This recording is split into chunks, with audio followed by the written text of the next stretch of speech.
Tulles nüüd küsimuste juurde, et kui ma oleksin selline kas skeptilisem lapsevanem või siis võimalik sponsor, et siis mind oleks nende esitluste juures hakanud häirima see, et kuidagi, et ma saan aru, et laste ja noortega on vaja tegeleda, et see on probleem, õpetajaid toetada ka, aga tehke siis, et miks te mõõdate nii palju. Ja siis veel kuidagi näpuotsast verd võtta ja nii palju küsimusi küsida, et kes need küsimustikke täita jõuab, et kas ei võiks lihtsalt, et nagu teeme asju, et korraldame lastevanematele mõned loengud, et lastele võib ka teha mingid mängud, et kuidas omavahel suhelda, et pärast ju saab küsida, et kuidas läks või tegelikult ju praktikud teavad, et tegutsemise käigus on näha, et sa juba tegutsemise käigus saad aru, et kas inimestele asi läheb peale või mitte. Et siis küsimus ongi teile, et miks te mõõdate nii palju, et miks te olete otsustanud mõõta? Ja võib-olla hakkame siis 4 peale, et ei piirdu ainult küsimustikega, et miks te mõõdate nii palju? Jaa, siin on palju vastuseid, aga võib-olla alustuseks küsiks nagu retooriliselt vastu, et kas üldse on eetiline kasutada noorte vaimse tervise ennetuseks või probleemide leevendamiseks mingisugust sekkumist, mille mõju me ei tea. Ei tea selle kahju, ei tea selle kasu, kas tal üldse kasu on, eks ole. Et see, et mõõta ja teada, et sellel on mõju, on minu meelest eeldus, et üldse saaks kasutama hakata. Meditsiinis ka arst ei soovita mingeid suvalisi asju, ikka neid, mille kohta ta teab, et mõju on tõendatud. Ja ma arvan, et siin ei peaks olema tegelikult madalam standard ka hariduses, kui me räägime noorte vaimsest tervisest. Aitäh. Ja teine asi võib-olla ma ikkagi ütlen, et meie jaoks, miks meie mõõdame, on ikkagi sisulisse arendusse panus. Väga oluline. Et alguses, ma tunnistan küll, kui me hakkasime oma seda uuringut planeerima, siis oli see suuresti see, et saada riigipartneriks, saada rahastust, saada nagu tõendust. Ja sellest kasvas välja ikkagi see, et see oli väga oluline panus meie sisulisse arendusse ja me tahame teada, mis on meie mõju selleks, et me saaks teha nii, et sellest sünniks võimalikult suur kasu. Me saime teada, et me vaimsesse tervisesse nii tõesti muutis meie fookust, et me teadsime, et nüüd me saame vaimsesse tervisesse panustada ennetusse tugevalt. Enne oli võib-olla rohkem õppimisvõime, keskendumine, heaolu, siuke pehmem värk. Ja nüüd me saime nagu tugevad tulemused, siis me teadsime, et jaa, me suudame seda ja me saame sellega edasi minna ja nüüd me saame seda, oskame veel paremini teha, mis tähendab, meil on uuesti vaja mõju mõõta. Et teada, kuidas see nüüd mõjub, mis me uuel viisil teeme paremini. Aitäh! Et Anita, et miks ei võiks lihtsalt mängida, et koolis pannakse nii palju hindeid, et miks te seda käitumisoskuste mängu peate ka kuidagi hindama? Jaa, see on seesama, mida Nelle rääkis, et sekkumise eetika, et lapsed on niigi haavatav grupp, et lapsel ei ole valikut, et kui õpetaja rakendab mingisugust metoodikat või ma ei tea, mida iganes osaleb mingisuguses programmis, lapsel ei ole valikut, ei saa öelda, et kuulge, mine siin kaasa ei tee, et siis laps niikuinii osaleb selles, see on õppetegevuse osa. Ja seetõttu on oluline teada, et see, mida me teeme, et meil kui elluviijatel on ka vastutus selle eest, et kui me midagi rakendame, siis me tahame olla kindlad, et see lastele kahju ei too, vaid on lastele kasulik ja et see annab mingisugust positiivset mõju. Ja seetõttu neid mõju-uuringuid ei ole vähe, on natukene vähe, et meie mõju-uuring oli 2016-2018, et sellest on juba 4 aastat läinud, et tegelikult võiks juba uut mõju-uuringut teha, sest see kontekst on muutunud ja on tulnud see COVID-kriis, muutusid veel toimusid mingisugused arendused VEPA metoodikas, et siis võiks uuesti vaadata, et mis nüüd on. Et minu arust võiks veel rohkem mõõta. Kristiina, kas Kiva poolt on ka mõni vaatenurk, et miks teie sellega nii põhjalikult tegelete? Jaa, tegelikult on küll. Ühelt poolt on igasugune mõõtmine aluseks targale tegutsemisele. Ehk siis ma saan toetuda millegi peale, mille pealt otsuseid ja valikuid teha ja arvestada seda, kui piiratud meie koolides kõik ressursid on, inimeste tööjõud, aeg, finantsid kas või ka, siis on ju mõistlik panna pingutus sinna, millest tõesti on kasu. Ja kiusamine teema iseenesest on väga nurjatu teema. Sellepärast, et väga kergesti võib tekkida täiskasvanutel illusioon, et meil ei ole probleemi, sest oma olemuselt väga suur osa kiusamisest võib olla väga-väga varjatud. ja ainult noorte ja laste endi käest me saame seda pilti, kuidas tegelikult on, seetõttu on tähtis jälgida nende iga-aastast seisundit. Ja teine pool on see, et vahel jääb ka see tunne kiusamise puhul väga kergesti, et ma kutsun ühe esineja rääkima, kuulsus räägib oma loost näiteks, või me teeme niimoodi, tegime paar teematundi, et me oleme ju ennetusega tegelenud. Aga kiusamise kohta on nagu ikkagi väga palju tõendusmaterjali, et nendest üksikutest asjadest ei piisa, et tõesti muutust saada. Kiusamine ei kao ise ära, selle ärakaotamine vajab päris süstemaatilist ja suurt pingutust, see ei juhtu iseenesest, ja et seda motiveerida, on tegelikult ka koolidel väga vajalik saada tagasisidet, et jah, see, mis me oleme nüüd terve selle õppeaasta teinud, on toonud tulemust. Sest meie tulemused on neil sellised, mida kool iga kevad saab ka endale tagasi enda kohta. Et see on peegel ja targa tegutsemise alus.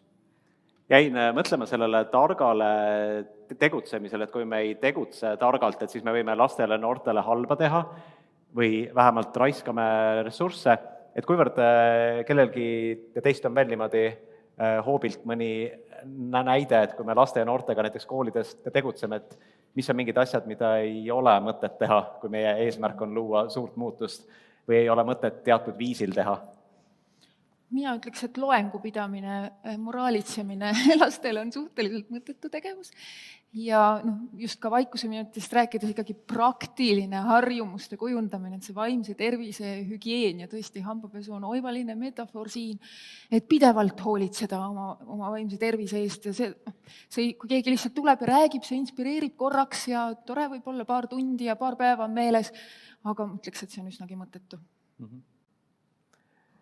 Hea küll, kuid nüüd ma jäin mõtlema sellele, et okei, et mõju on vaja ära mõõta, et teada, et mis see muutus on, mida me loome, kas loome, kuid teil olid slaididel tihti ka sellised aegread või Anita tõi esile, et tahaks kunagi toimunud mõõtmist korrata.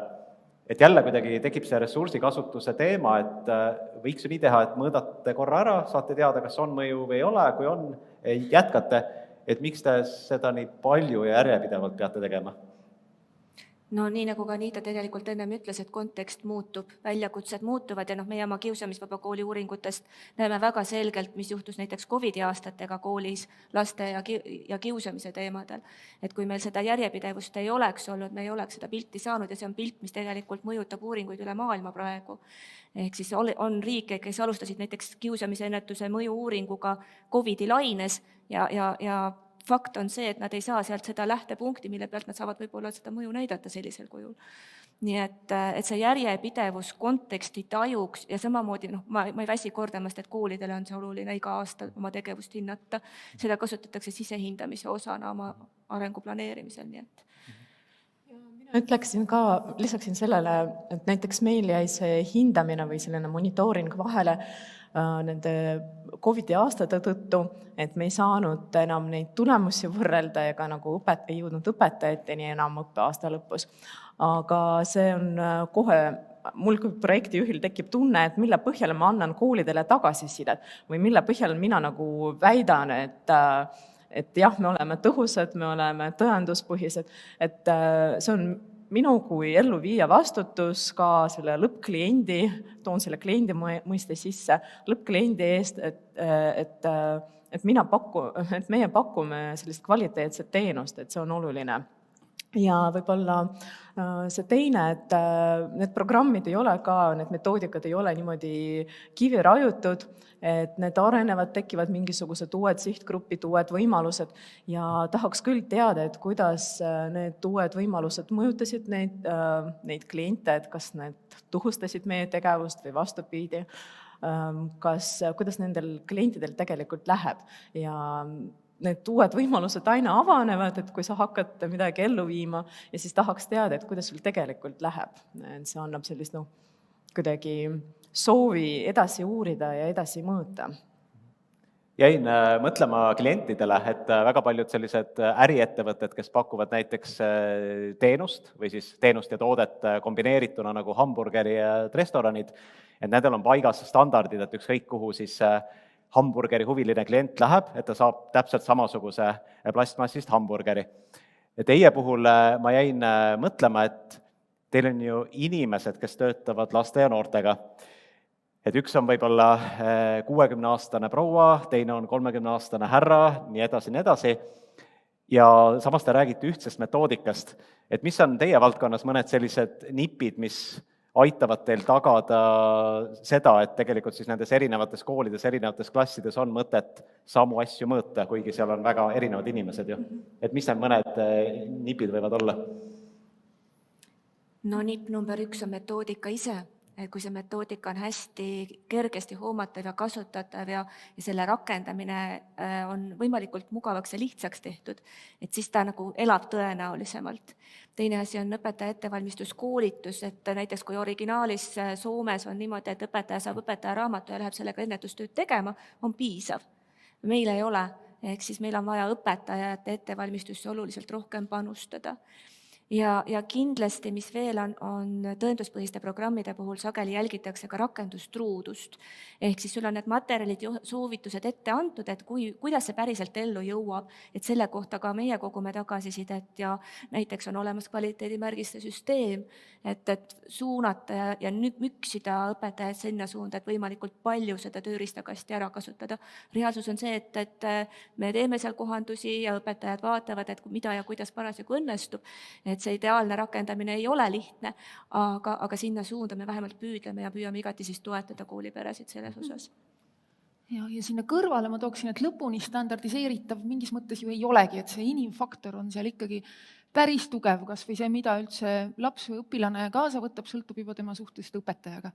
Et see jääb sinna ja sellepärast ka on vaja kogu aeg olla toeks, suunata, soovitada, toetada, jätkutuge pakkuda ja samal ajal ja mõõta, eks ole, kuidas sellest siis kasu on, et midagi, kui hakkab kreeni minema, siis tead jälle parandada.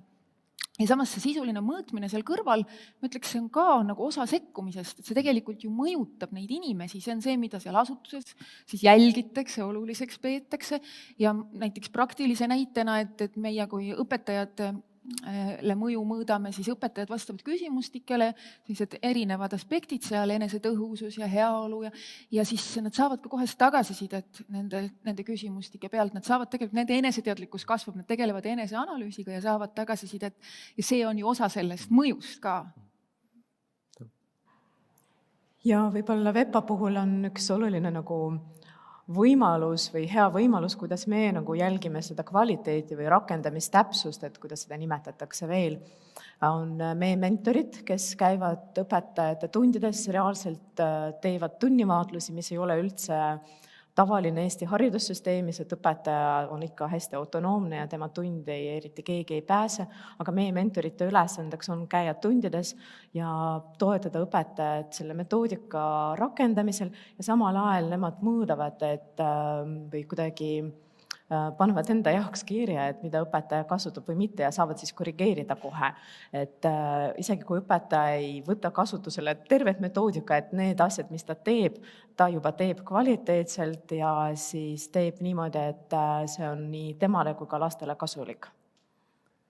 Aitäh! Ma jäin mõtlema selle üle, et kui leiutatakse väga tõhus tolmuimeja või väga tõhusad tolmuimejate margid, siis oleks ju väga hea missioon see, et see tolmuimeja jõuaks igasse kodusse üle riigi, et kodu saaks siis puhtaks kiirelt, tolmu ei jääks, see on hügieeniline ja võib-olla ka energia tõhusalt, et võimalikult vähe elektrit sealjuures kulutada. Ja väga äge oli näha kõigi teie esitlustest, et kui paljudesse koolidesse ja klassidesse te olete üle Eesti jõudnud, kui paljudesse kogukondadesse. Kui jäi kuidagi kriipima see, et kui asi on nii läbimõeldud ja mõõdate, arendate edasi, et miks te siis igal pool ei ole? Et küsingi sellise kahesuunalise küsimuse, et miks te siis ei ole igal pool ja mis teid aitaks igale poole ikkagi jõuda näiteks järgmise 5 aasta jooksul? No, mina muigan siin, sest mina mõtlen, et VEPA metoodika mõistes iga kooli jõudmine ei ole omaette eesmärk. Et tegelikult peaks säilima selline rakendaja või elluviija autonoomia, et õpetaja ikka peaks ise otsustama, kas ta tahab midagi teha ja mida ta tahab teha ja kas tal on selleks aega, energiat, muud ressurssi, soovi. Et see on ka ressurss, et midagi ellu viia. et kui õpetaja on valmis, et siis me pakume talle võimalust koolituda.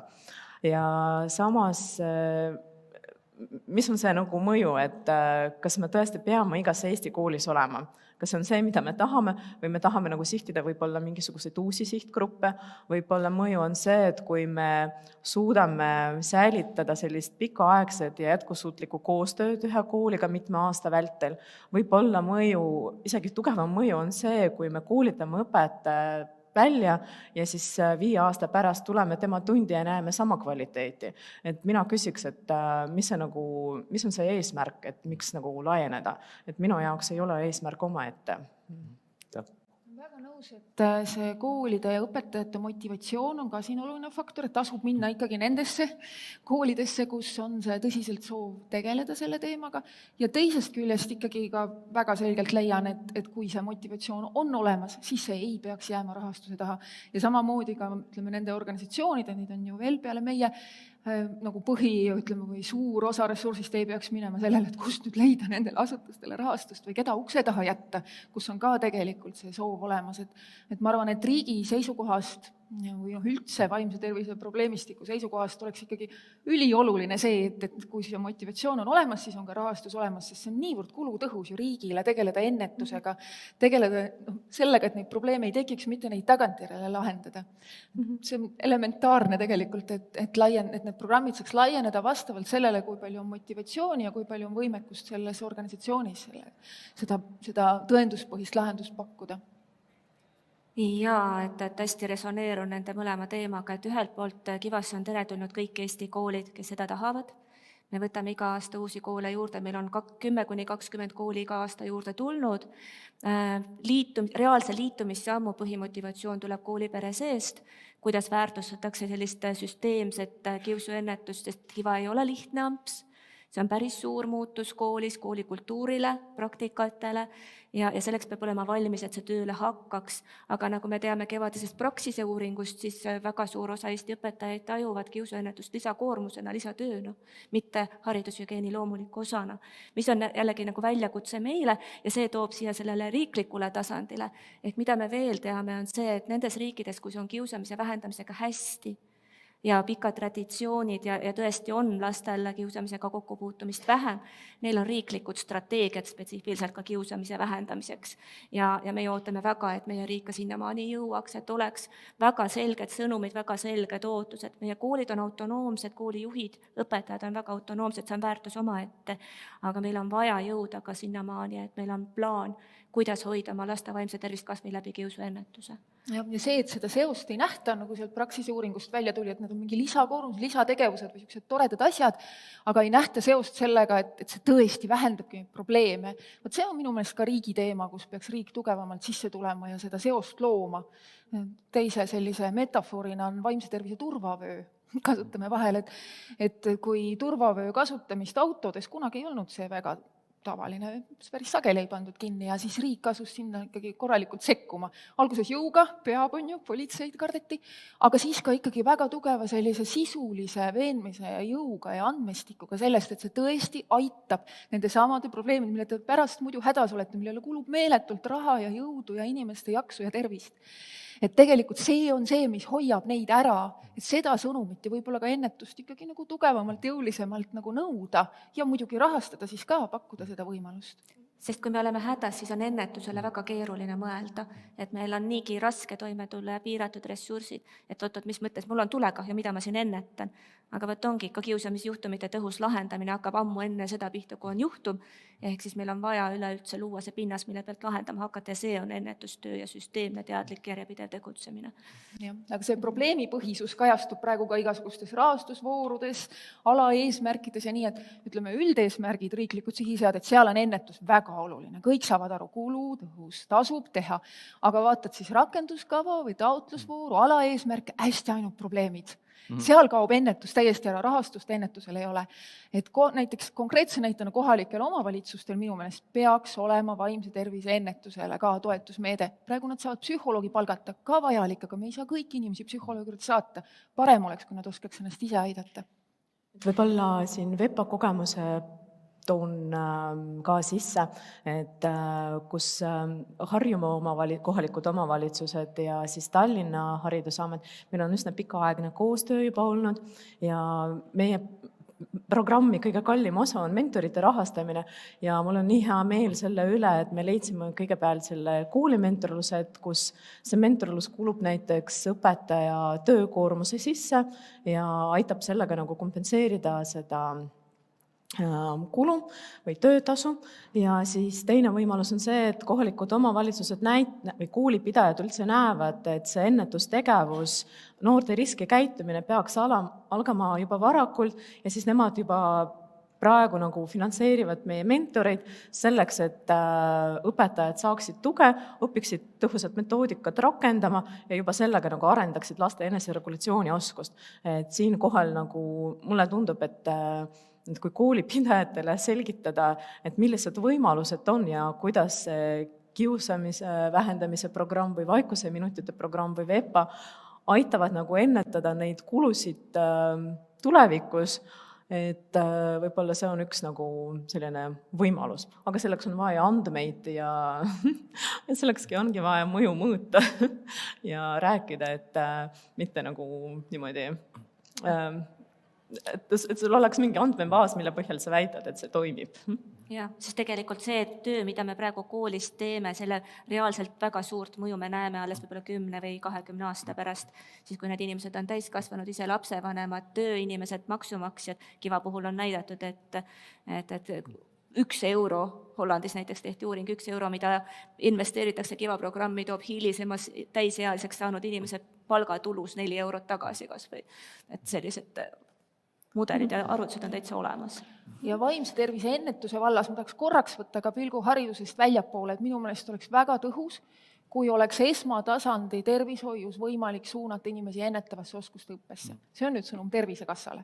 Sest kui perearstid, kes tunnevad seda noort, tunnevad seda perekonda, seda sealseid struktuure ja riske ja nad saaksid suunata saama ennetavalt abi, enne kui üldse mingid probleemid tekivad, nii et sellega ei peaks tegelema ravi ja siis juba, kui on häda ja probleemid ja ikaldus, see võiks lihtsalt niivõrd palju kulutõhusam riigile. Ma väga loodan, et see saab teoks. Aitäh nende kogemuste jagamise eest, et kui süveneda mõnda sellisesse valdkonda nagu näiteks laste ja noorte ja õpetajate vaimne tervis ja ise igapäevaselt sellele valdkonnale ei pühendu, võib tekkida küsimus, et mida nendest spetsiifilistest näidetest ikkagi enda jaoks õppida. Lisaks sellele, et siit jutust oli väga palju õppida nendel, kes siis selles valdkonnas tegutsevad. Et siin võivadki need metafoorid just appi tulla. Et kõigepealt ükskõik, millisel juhul me tegutseme, kas siis seoses enda heaoluga või teiste inimeste arengu ja heaoluga, et mina noppisin siit enda jaoks see, et mitte ainult füüsilises maailmas ei saa mõõta, et mõõdame, et kui palju tolmuimeja võtab elektrit või siis kui kiiresti, kui hästi ta ruumid puhtaks teeb, vaid kui niimoodi pingutada, olla loov, vaadata, mida on teaduslikult uuritud välja, et siis ka seoses inimeste heaolu ja arenguga saab mõõta väga edukalt väga erinevaid asju, kui proovida, et siis on võimalik jälgida, et millised need muutused on, mida me loome, kas neid üldse on, kas need on negatiivsed, positiivsed ja sellest õppida. Ja teine metafoor on seesama autolugu, et tihti, kui me tegeleme näiteks oma organisatsioonides või oma kogukondades inimeste arengu või heaoluga, et siis see tundubki sellise lisategevusena, nagu kunagi võis turvavöö tunduda autos sellise mõttetu lisajubinana, et auto ei ole loodud ju turvama inimesi, auto on loodud selleks, et sõita võimalikult kiiresti järgmisesse kohta. Ja siis ilmselt mingil hetkel hakkasid mõõtmised ka näitama, et siis osal nendest, kes järgmisse kohta ei jõudnud, et nendel läks natukene paremini kui teistel, kes samuti järgmisse kohta ei jõudnud. Ja see vahe oli just turvavöös. Ja kui me nüüd selle metafoori kanname enda tegevustesse üle, siis küllap meil kõigil on oma tegevuste juures seoses oma heaoluga, oma organisatsiooni inimeste heaoluga, oma klientide heaoluga sellised turvavöö võimalused. Nii et veel kord suur tänu ühelt poolt selle eest, mida te teete laste ja noorte heaks, turvavööde pakkumisel ja teiseks, et te inspireerisite meid ka mõtlema teistes valdkondades, mis meie turvavööd on. Suur aitäh tähelepanu eest! Aitäh! Küsimus kiusamisvabale koolile. Mis on kõige suurem kiusuennetuse mõju takistaja?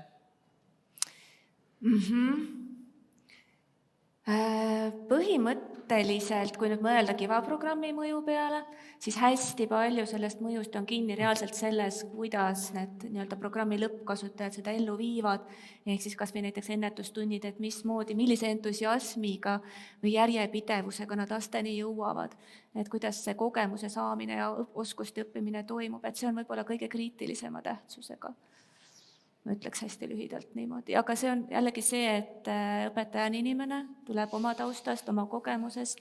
Meil on imelisi õpetajaid, kes tõesti võtavad KIVast maksimumi ja samas on igas koolis ka ilmselt neid, kellel on keeruline võtta omaks üleüldse seda mõtteviisi.